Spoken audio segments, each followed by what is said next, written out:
Šta dobijamo, a šta gubimo konzumiranjem, odnosno nekonzumiranjem mesa. O tome danas razgovaramo sa Svetlanom Stanišić, profesorkom fizičke hemije, i Milanom Nikolićem, nutricionistom i sirovim veganom više od 20 godina. Dobar dan i dobrodošli u 150 minuta.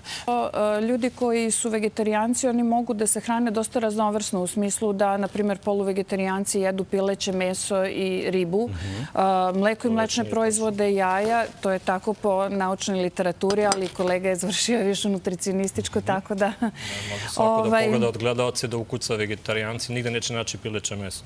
Tako da mislim za decu koja su rastu i razvoju, za aktivne sportiste, generalno restriktivni režimi su opasni. Hi, I'm Karen Ranzi. I'm the author of Creating Healthy Children Through Attachment Parenting and Raw Foods. This is my third year speaking at the Woodstock Fruit Festival. And it gets better every year. More and more families are coming.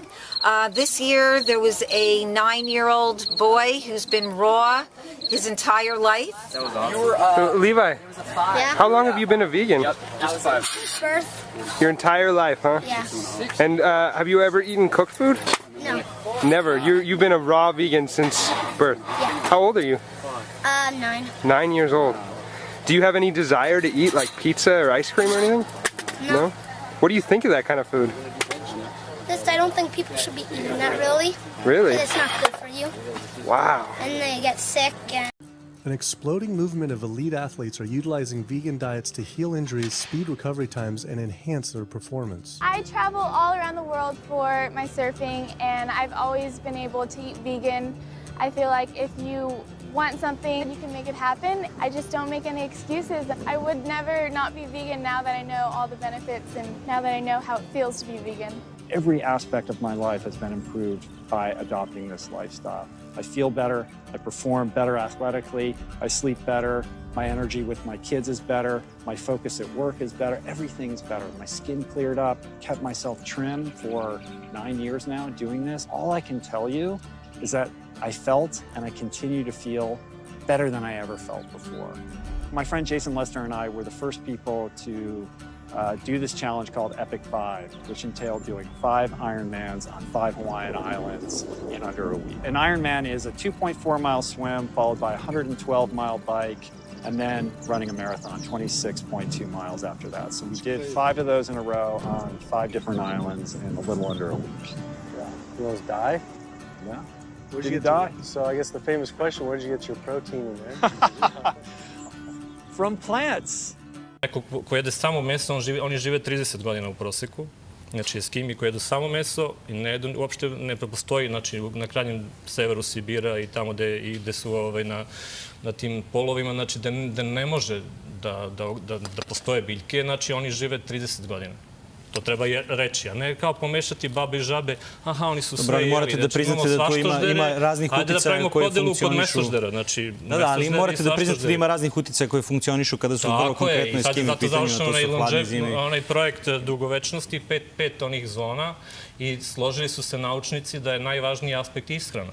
Dr. Neil Barnard from the Physicians Committee in Washington, D.C., and I'm on the faculty at the George Washington University School of Medicine.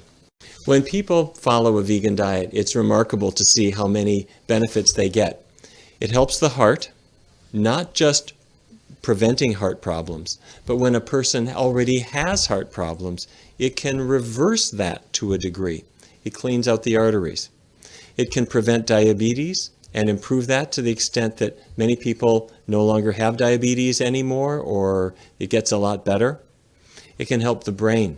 It can reduce the risk of Alzheimer's disease. It can bring down blood pressure, and perhaps best of all, you can live longer. So all of these things go together. Sad što se tiče mesa, bilo je također studija koja su govorila o kancerogenosti mesa. Tu postoji razlika između toga da li je nešto prerađeno ili nije. Dakle, imate mesne prerađevine kao što su kobasice, salame, svi suvomesnati proizvodi od mesa, to je jedna stvar. A druga je stvar da jedete kuvano juneće meso koje mi koristimo vekovima i koje je pokazano da tokom evolucije zapravo je uticalo na razvoj mozga kod ljudi. Znači, koincidirao je razvoj ljudske vrste i unos mesa u ishranu.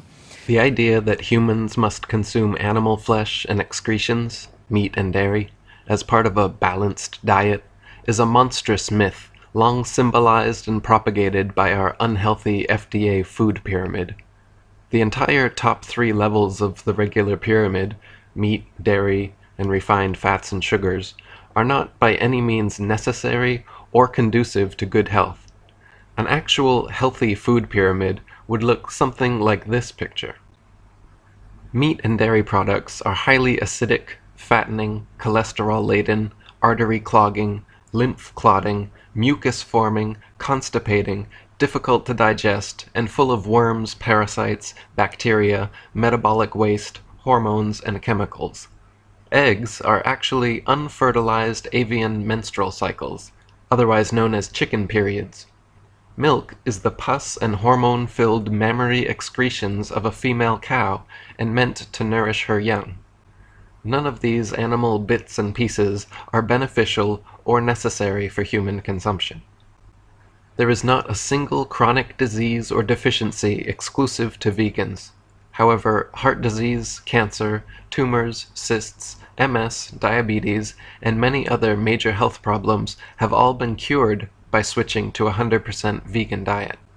Some of the strongest animals in nature, like gorillas, elephants, moose, rhinos, hippos, and giraffes, are all vegetarians.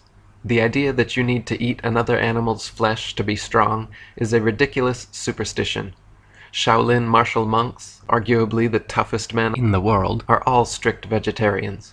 Our human anatomy is undeniably designed to subsist on plant foods and not on animal flesh. Literally every aspect of our bodies proves we are herbivore, frugivores, and not carnivore or omnivores. Eating a healthy diet goes far beyond cutting back a bit on red meat.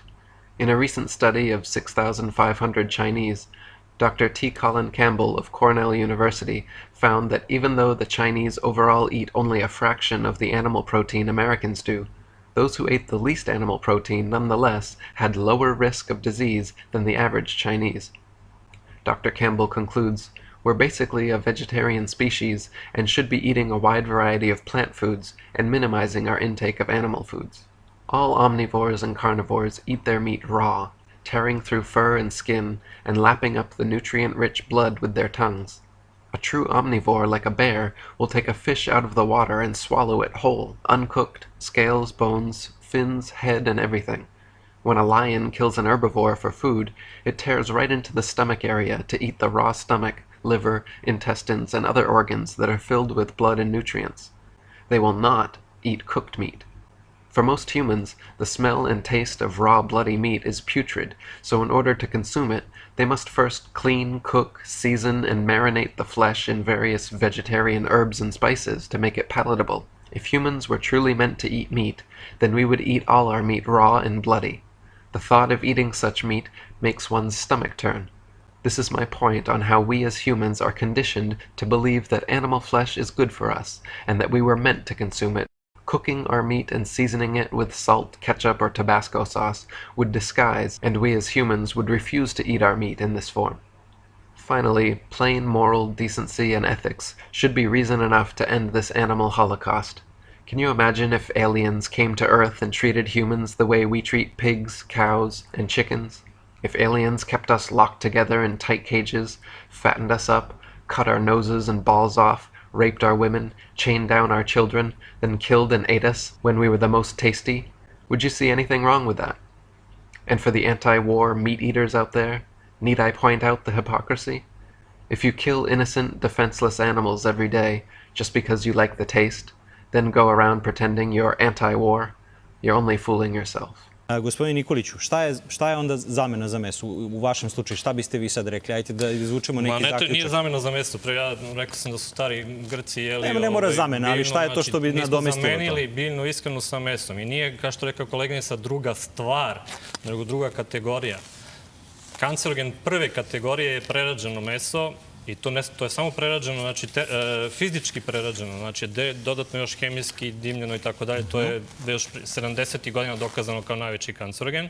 Znači prva kategorija kancerogena, a druga kategorija kancerogena je meso, ne prerađeno. To ne druga stvar, druga kategorija. Znači, to su kancerogeni. To treba jasno da kažemo, da se zna, da naši gledalci znaju da ne žive u nekoj iluziji da meso nije kancerogeno. Svako meso je kancerogeno, da li je prva, druga, koja je kategorija? If the Surgeon General puts warning labels on tobacco because of their cancer risk, why aren't the same warning labels on meat? Based on the publicly available data, we know they spend at least $557 million promoting their goods through checkoff programs. We know that they spend at least $138 million lobbying Congress. We expect that they spend a good deal more than that in figures that simply aren't publicly disclosed. The industry's lobbying power is so strong that they can create laws and push through legislation that doesn't benefit Americans in any way, such as ag-gag laws that criminalize whistleblowing or photographing abuses by this industry. Activists in the U.S. can be charged as terrorists for disrupting the profits of any business that uses animals under the Animal Enterprise Terrorism Act, to the even more ridiculous ones like cheeseburger laws. A cheeseburger law is a law that says a plaintiff cannot recover against a manufacturer, distributor, or retailer on the theory that the food made the plaintiff obese. When is a diet just a diet, and when does it actually transition into lifestyle? Well, this week, hundreds of fruitarians, they're gathered for the 2013 Woodstock Fruit Festival, and before he left for upstate New York, I got a chance to sit down with one man that I read about in Details magazine recently. He's sort of a hero in this movement. He's an athlete who subsists on fruit and fruit alone. Of course, I wanted to meet him face to face, the fruitarian, Michael Arnstein, and he joins me now. Thanks for having me. Wait, how did you arrive at this? I'm a runner, marathon runner, and I wanted to see how fast I could run a marathon. And I knew I had to lose body fat. That was the main thing. And I read a couple books about raw food diets, and I said, you know what, I'll give it a try. And it grew over time to become just an incredible change in my life. So this, I mean, because people immediately say, as you said, this is fringe, you're doing this for health reasons, which you may be, but really it was about your running time specifically. That's what you were trying to accomplish. Yeah, I wanted to try to break 2 hours and 30 minutes in a marathon, which is considered a very quick time. And I was able to do that eating a fruit-based diet, mostly fruit, all raw. And then I just said, you know, how far and how fast can I go? And then I started running 50-mile races, and then 100-mile races, and then 150-mile races. And I couldn't get sick. My body wouldn't break down, and I kept performing at a higher and higher level. And I'm just astonished at the results of what I've experienced. Most doctors and scientists will look at this and say, look, the immediate thing that I'm sure you've heard 1,000 times, you're not getting enough of fill in the blank, enough protein, certain proteins, certain fatty acids, certain amino acids, all of that. And that may be true, but your response is, look at me. Yeah, I say study me. You know, how is this happening? I'm doing this for performance-based reasons. Of course, there's this great, you know, environmental and moral benefits to it, but I am doing this for performance. And I haven't stopped because my performance keeps improving. So did you try other things? I mean, in this quest for performance, did you try all the things that are typically recommended to try and improve your performance? Yeah, I've tried all the things in the vitamin shops and all the supplements, and I tried protein diets, and I've tried everything. And this, eating nothing but raw fruits and vegetables, primarily fruits, has absolutely transformed me as a person. I've become almost superhuman. Came to get a taste. Vegan lean shake, get no vegan lean waste. So take it 100, don't make the day a waste. Get your posture proper now.